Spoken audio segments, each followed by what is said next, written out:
shares of Amazon sliding about 4% in the after hours. Now, the reason you clicked on this video is to know whether you should buy the dip or not in shares of Amazon. I'll save you about 15 minutes. The short answer is yes. So if you want to click off this video, feel free to do so. But if you stick around, we'll talk about their Q4 results, talk about what is causing shares to slide about 4% in the after hours. We'll put things into perspective from their quarterly results. We'll also take a look at first quarter guidance we got from Amazon. Also, in fact, probably the more important thing is the guidance on the CapEx figure we got from Amazon. And well, it's a gigantic number. We'll take a look at their different segments from advertising, e-commerce, the all-important AWS, and then we'll jump into the technicals. It doesn't get more textbook than this, guys.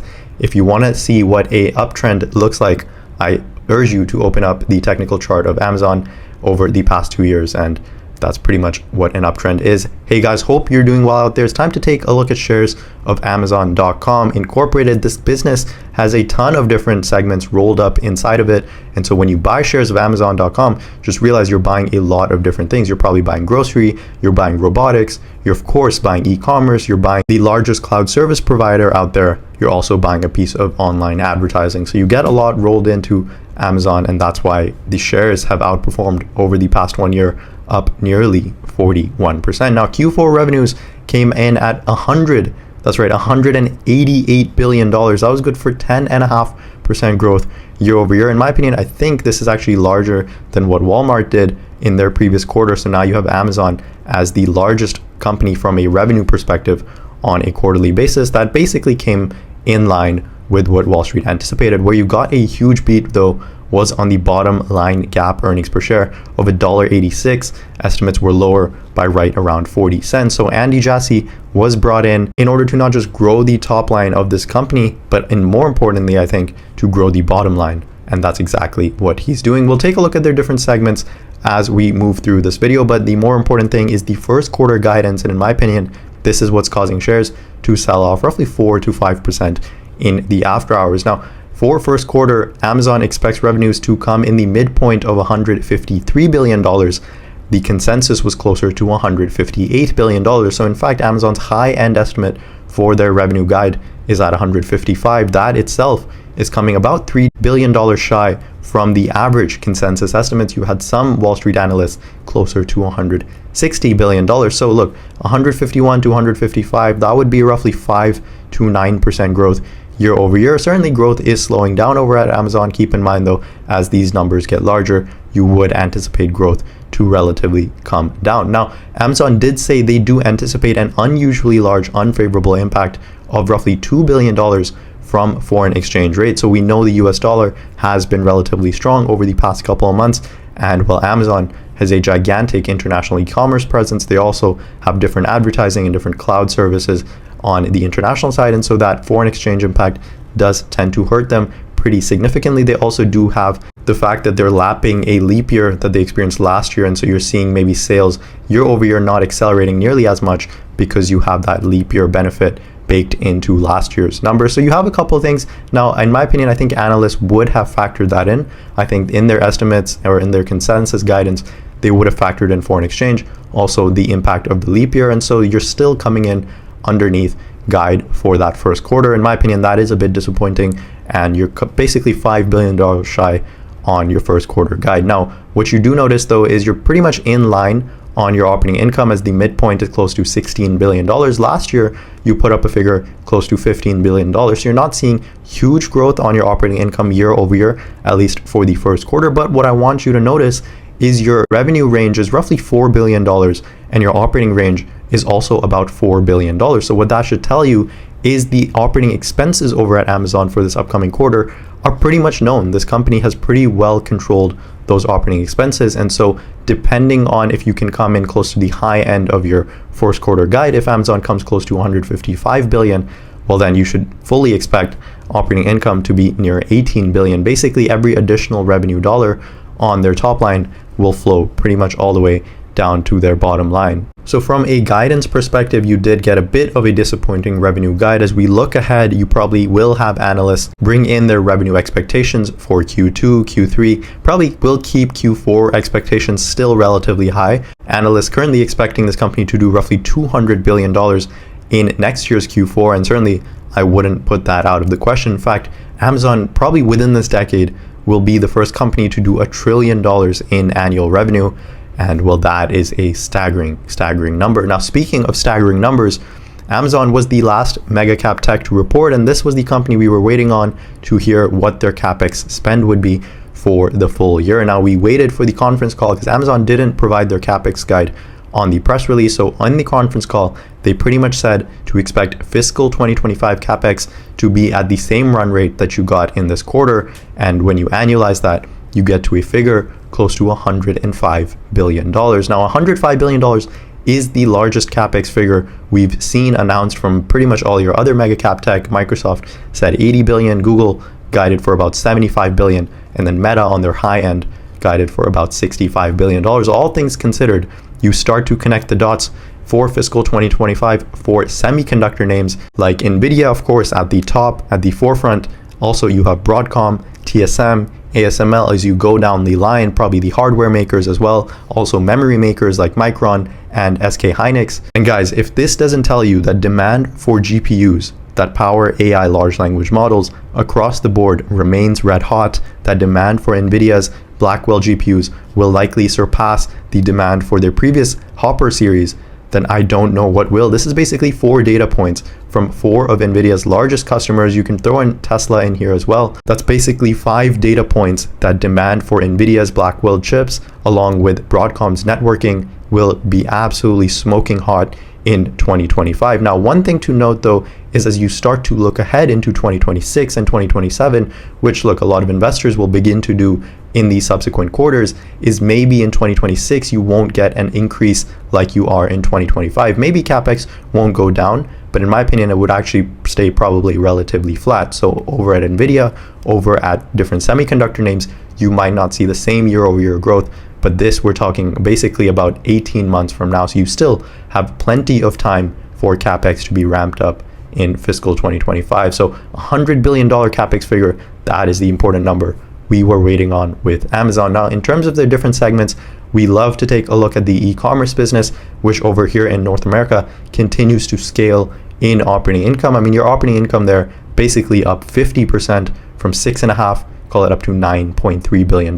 You added about $10 billion on your sales side, and you added about $3 billion of that on your bottom line operating income. So again, telling you that for every additional dollar that Amazon is earning on their e-commerce side, the margins are far higher than what they were for the initial scale-up period. So while Jeff Bezos was over there at Amazon scaling up revenues, he wasn't really fixated on optimizing for profits. Now that you have Andy Jassy at the helm, I think it's the perfect guy to take over to now accelerate the rate of profit growth over at this business. It looks even better, in fact, when you take a look at the international e-commerce side, because you added about $3 billion on your top line sales there, and you added about 50% of that, so about $1.5 billion on your operating income, which flipped from an operating loss to now an operating income. Similar story on a full year basis. Look, you added about $10 to $11 billion on your top line, and you added about, call it $5 billion to your operating income side. Now, again, flipping to an operating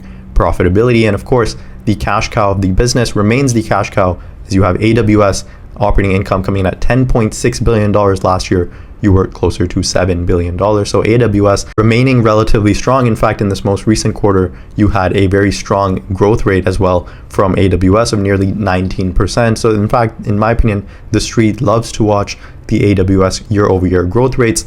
And certainly that came in line to what Wall Street was hoping for at 19%. What I want you to notice though is that is an acceleration year over year. Last year, you were growing AWS roughly 13% in the same quarter. So impressive growth rates from AWS in particular, especially considering the fact we saw a little bit of cloud weakness from Google, also from Microsoft on the Azure side. So you're still seeing AWS hold up on the growth rates. Now, of course, the growth rates are slower than Google and Microsoft. Keep in mind though, you're at a much larger revenue base over at Amazon. Now, in terms of their other different units, I like to take a look at advertising. This is something Amazon tends to not display here on an e-commerce and AWS segments. You have to dig a bit deeper, and you notice advertising is slowing down year over year. Growth rates came in at 18% in the most recent quarter, which is surprisingly low.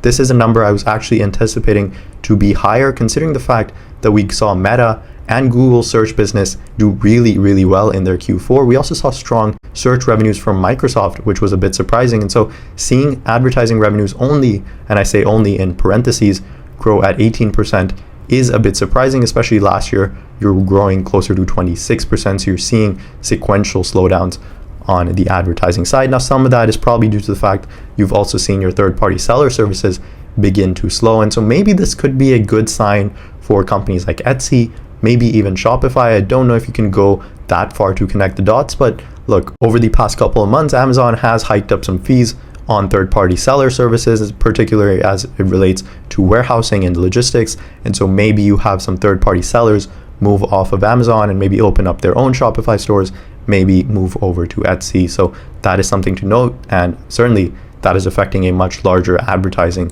business as well. But all things considered, you're growing very, very nicely over at Amazon. Now, from a statement of income perspective, I mean, it doesn't get a lot simpler and a lot better than this. You added basically $18 billion on your top line. That was growth, like we said, of 10.5%, up to $187 billion. I mean, for the full year, you're at nearly $640 billion of top line revenues. Like I said, it's only a matter of time before Amazon puts up a $1 trillion figure here on their net sales. I mean, that would just look, it would look absurd, to be frank. It would actually simply look absurd. Now, from an expense perspective, again, one of the reasons why Andy Jassy was brought in to control the operating expenses, which he's doing very, very nicely. Your cost of sales growing relatively in line with your top line, as you would anticipate. Your fulfillment also going from 26, call it up to $28 billion. It's all your other lines like technology, R&D, staying relatively in check, 22, call it up to $23.5 billion. Sales and marketing staying pretty much flat year over year, and your G&A actually declining year over year. Similar story on a full year basis.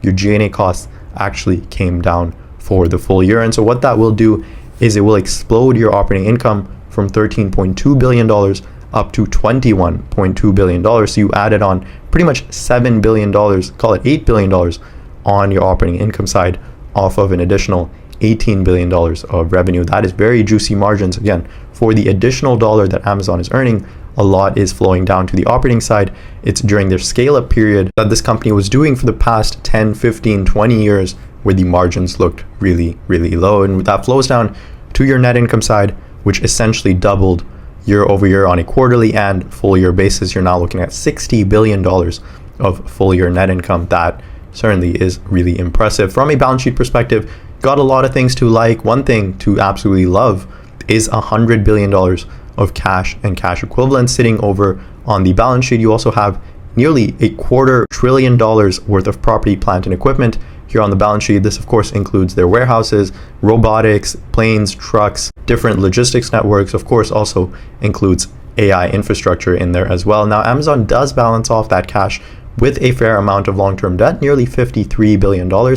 Keep in mind, though, it is dwindling down on a year-over-year basis. And so while we took a look at Google last week, which had nearly $110 billion of cash that wasn't balanced out with a lot of debt, Amazon does like to balance out some of their cash with debt. Nothing to be overly concerned about, as you have just staggering amounts of cash flows. And speaking of cash flows, you got $20 billion of net income. That translates nearly to $46 billion of operating cash flows. Now, with Amazon, you do get to add back pretty substantial amounts of depreciation on property and equipment, those warehouses, trucks, planes. I mean, a lot of different equipment over at Amazon is depreciating. And so whether you want to add this back in or not, that's based on yourself. But again, it's not cash flowing out of the business. And so your operating cash flows look phenomenal. And from a CapEx perspective, in the most recent quarter, you had nearly $28 billion of CapEx. So look, Amazon on their conference call said, this is sort of the run rate you can anticipate for fiscal 2025. And when you annualize this, you get to a number nearly at $105 billion. So when you take a look at that on a year-over-year basis, it's pretty much enormous and still stands relatively in line from what you heard from Google, Microsoft, Meta, and so on. Because for the full year, Amazon spent basically $83 billion. You take 30% growth on that, and you get to pretty much $105 billion of CapEx. So look, Amazon certainly is doubling down. They do have, of course, custom AI silicon as well. So not all of it would flow down to Nvidia. And certainly, of course, the other thing I do want to highlight is with Amazon, not all of it is AI data center spend. So keep that in mind. I think I should have prefaced that a bit earlier when we took a look at this $105 billion figure. Certainly with Amazon, not all of it is for AI infrastructure because they do have a large warehouse network, logistics, fleet, and delivery. A lot of that capex goes towards there. They're also heavily investing into robotics. But look, you can still draw the lines that $105 billion, a good chunk of that will go to AI infrastructure, especially when you have all these other companies that tend to spend most of their capex on AI infrastructure, guiding for these sort of figures. So I actually would anticipate Amazon's AI infrastructure capex to be closer to just purely $80 billion. And look, that still would be absolutely gigantic. In terms of other uses of their cash flows, they don't do a whole lot. They pay off a little bit of that long-term debt. You're not getting a dividend. You're also not getting a buyback over at Amazon quite yet. This company is fully doubling down on capex, at least over the next 12 months. Now, from a technical perspective, I mean, we said this at the top, it doesn't get more textbook than this. You're in a well-defined uptrend. You're selling off about 4% in the after hours. I think a lot of that is due to the guide. On a shorter timeline, you could make the case that you're actually still even in a shorter uptrend and you are coming down to that uptrend basically on the nose. So look, in the after hours or maybe tomorrow morning, if you want to place a limit order on this, you actually could step in and buy this over here at 228. If you want to be a bit more conservative, you probably set a stop loss. But I think with Amazon, a lot of you guys have this in your portfolio and probably not to trade it, but as a buy and hold investment. So if you are buying and holding, you could nibble in at this point. If you don't have a position, even if you do have a position, you could maybe pick up some fractional shares. If you want to be a bit more conservative and wait for further pullbacks, I think down here at the low 200s, $213, $210, that is where you would step in and be a bit more aggressive in purchasing shares of Amazon. I think you have well-defined levels of support here at the 217, also lower down here in the low 200s. But again, in the after hours, if you really wanted to, I actually wouldn't blame you for stepping in and picking up some shares of Amazon. That was my take on Amazon.com. A fantastic quarter, pretty much as you would expect. Costs are being held in control. You're seeing operating income and net income absolutely skyrocket. The important figure though we got is not just Q1 revenue guidance, but more importantly, I would say full year 2025 capex guidance. And well, that should help you connect the dots for other companies like Nvidia, which is set to report in just about a month. So keep your eye out on that. Hit that subscribe button if you haven't already. As always, thanks so much for listening and surviving mega cap earnings season with me. I'll catch you guys in the next video.